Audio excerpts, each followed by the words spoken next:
bonjour à tous, j'espère que vous allez bien. Alors on est au magasin d'Hydrozone de Limoges avec Romain. Salut Romain. Salut à tous, j'espère que vous allez bien et bienvenue dans mon magasin. Alors on va se retrouver aujourd'hui pour une vidéo parce que vous devez vous dire mais qu'est-ce qui nous montre cette plante avec un cercle autour? Non, c'est pas Noël, c'est pas une guirlande. On va parler d'hydroponie, c'est surtout Romain qui va parler de l'hydroponie. Alors déjà la première question qu'on se pose, c'est quoi l'hydroponie? L'hydroponie, en fait, ça va être un système de culture sans terre. Le but, ça va être vraiment ça va être de pallier la terre. Il peut y avoir une multitude de substrats qui vont remplacer la terre, mais c'est d'avoir une plante qui est toujours au contact de l'eau. Peu importe ce qui se passe, elle sera toujours au contact de l'eau. L'eau sera l'élément primordial, comme son nom l'indique. L'hydroponie, l'eau, c'est le facteur élémentaire de ce type de culture. Et du coup, qu'est-ce que c'est cette plante? Ça, comme tu peux le constater, c'est donc un aloe vera. L'avantage du système hydro, c'est que mon entretien, contrairement à d'autres où les arrosages sont un petit peu plus problématiques, là, l'arrosage, il est optimal. La plante, elle prend ce dont elle a besoin et elle laisse le reste. Ce qui me permet d'avoir une plante qui est juste magnifique. On peut voir les petites problématiques liées à l'hydro, parce que forcément, il y a des avantages et des inconvénients sur l'hydro. Les pompes à eau, si vous utilisez le système à pompe, de bien vérifier que les pompes fonctionnent correctement. Sinon, vous pouvez avoir des petites problématiques comme j'ai eu sur celle-ci, où on peut voir la pale qui est légèrement plus palote que les autres, avec un bout qui est complètement grillé. Ça a été vraiment un problème de pompe qui n'a pas fonctionné pendant un certain temps, et forcément, la plante en manque d'eau, elle va se détériorer avec le temps. Donc, être bien attentif à tout le matériel que vous allez utiliser si vous utilisez des systèmes hydroponiques. Très important. En tout cas, elle est très jolie. Hein. Elle recommence à bien repartir, le centre est merveilleux et d'ici quelques semaines, elle sera juste phénoménale. Je vous invite à passer la voir, n'hésitez pas. Et du coup, je suppose qu'il existe plusieurs systèmes d'hydroponie. Là, c'est un système. Tout à fait. C'est un système avec une pompe à air et de la bille d'argile à l'intérieur. Donc du coup, comment est monté le système?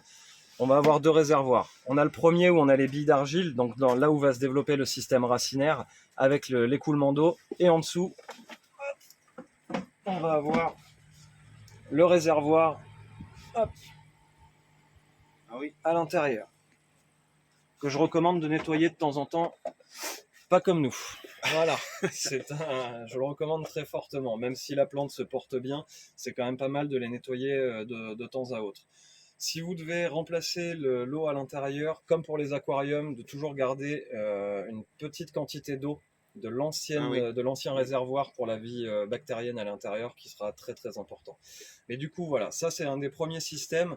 J'en ai plein d'autres. Ouais. Suis-moi, je vais te montrer. D'accord. Alors, vous allez voir, vous avez vu, pour faire les petites boutures là, vous avez les chambres de culture aussi. Bon, ça sera sur une autre vidéo qu'on fera. Et là, on va arriver sur les différents modèles. Sur les différents systèmes hydro. Alors là, on parle d'hydroponie active. Du coup, on va se servir de pompes et de matériel électrique justement pour faire tourner les systèmes.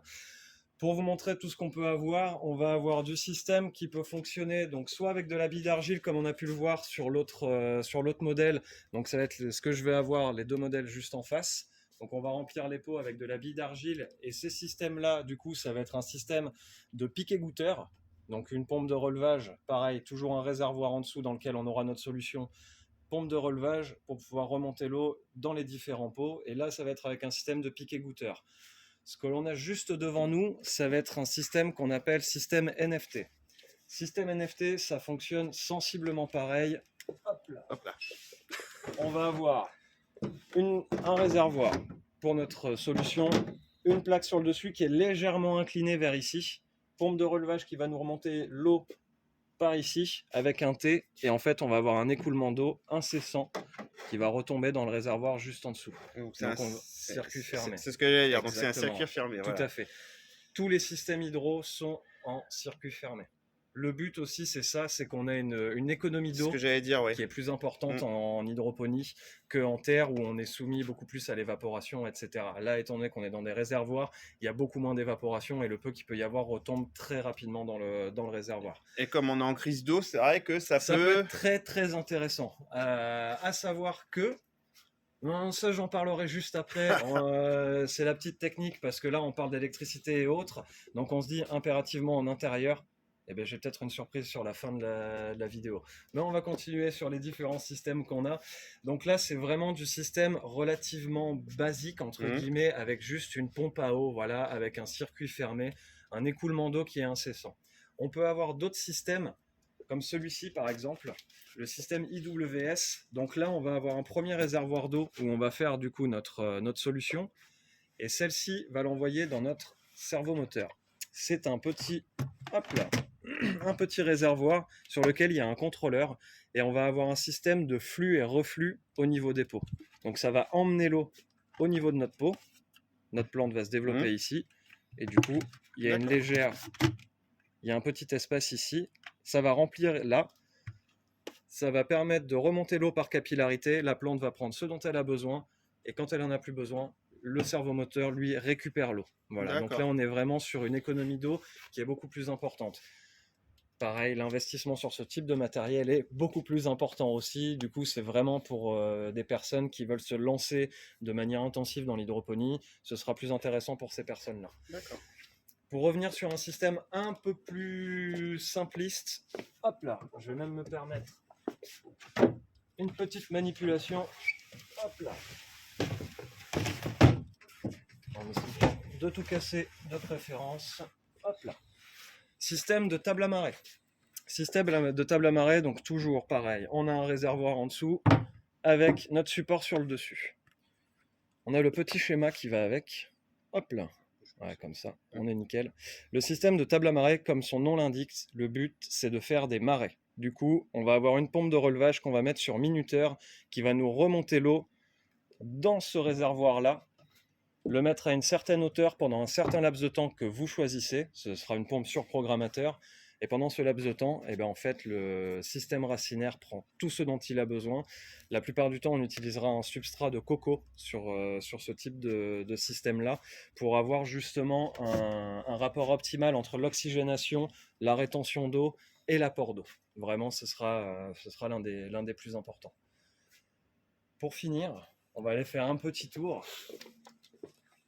Et pour ceux qui se disent, qu'est-ce qu'on peut faire en intérieur? En extérieur, pardon.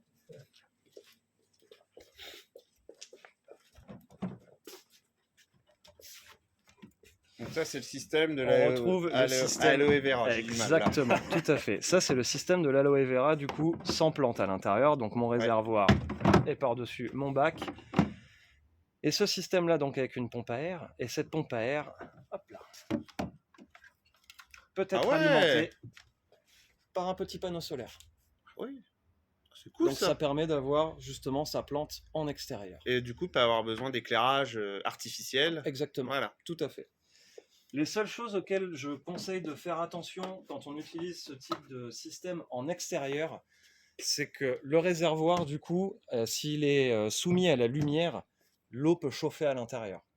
Donc à faire attention à ça, je recommande de le mettre à un endroit ombragé pour le pot, si possible, et d'avoir la lumière au niveau des feuilles, si possible. Si on met que c'est ensoleillé le matin, par exemple, c'est là que ça chauffe le moins, et que l'après-midi c'est à l'ombre, ça peut le faire aussi. Ça peut le faire aussi. Après, c'est à voir vraiment en fonction des plantes et de leurs besoins.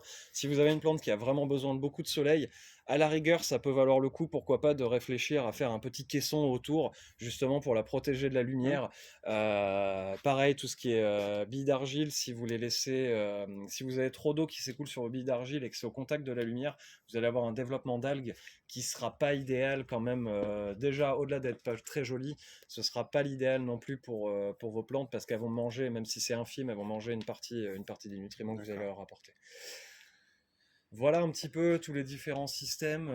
Si, un petit dernier quand même, oui, l'aéro, effectivement. Très joli celui-là aussi. Alors celui-ci, il a son petit charme, sachant que c'est un ancien modèle. Il y a des nouveaux modèles un peu plus sophistiqués qui viennent de sortir. Ça fonctionne toujours avec un système de pompe de relevage. Donc on a notre réservoir ici, une pompe de relevage qui va ramener donc l'eau dans un tube qui est connecté à ces petites choses-là, qui sont des sprayers. Hop là. D'accord. Des petits sprayers à 180 degrés et qui en fait, hop là, viennent gicler sur les différents pots. Donc ça vient gicler à 180 degrés, ça vient arroser mes deux pots dans lesquels j'aurai mes billes d'argile et mon développement racinaire.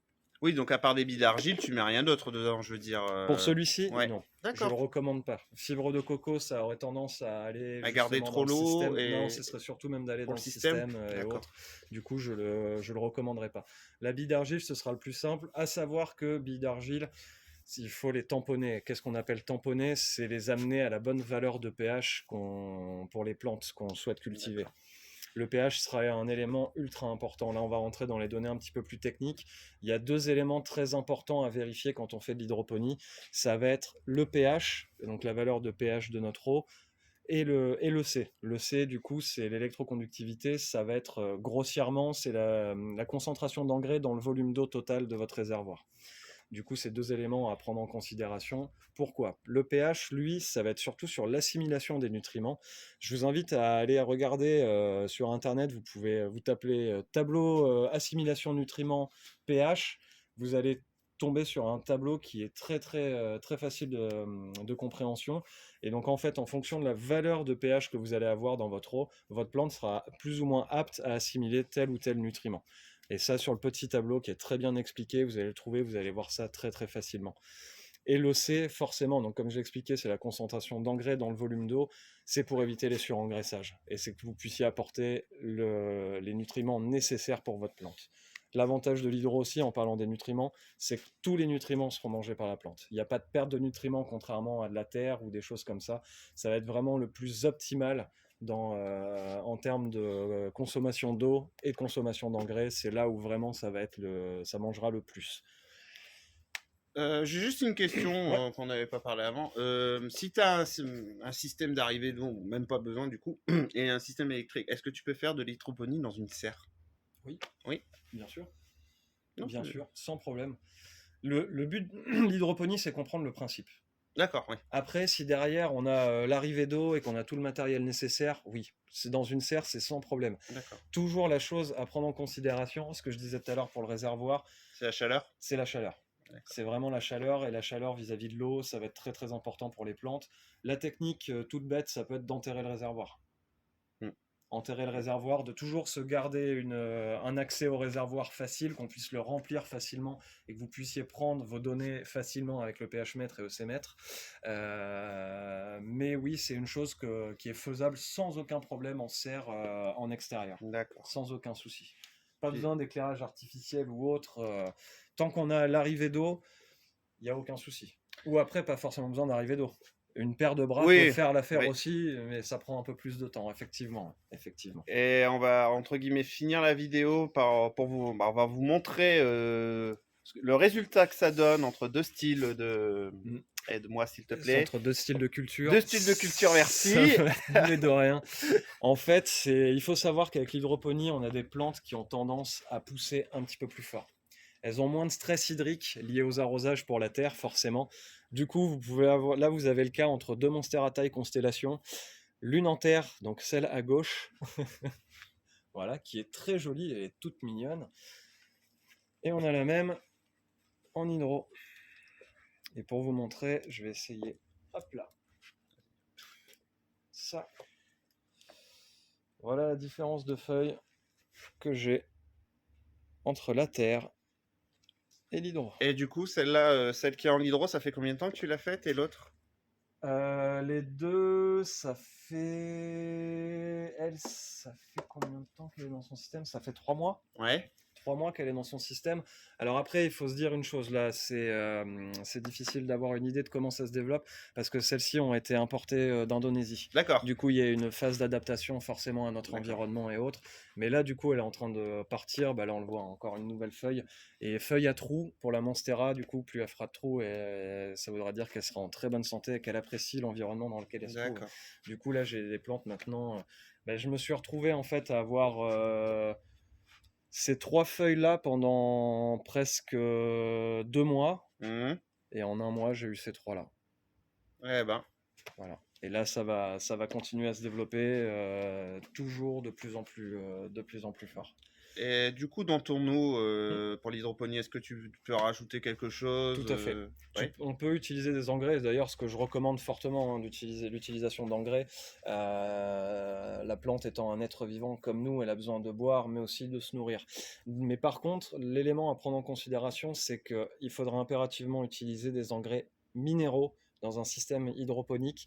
Sinon, avec de l'engrais organique, ça aura tendance à pourrir, et c'est infâme. C'est vraiment infâme, que ce soit nettoyé ou même pour les plantes.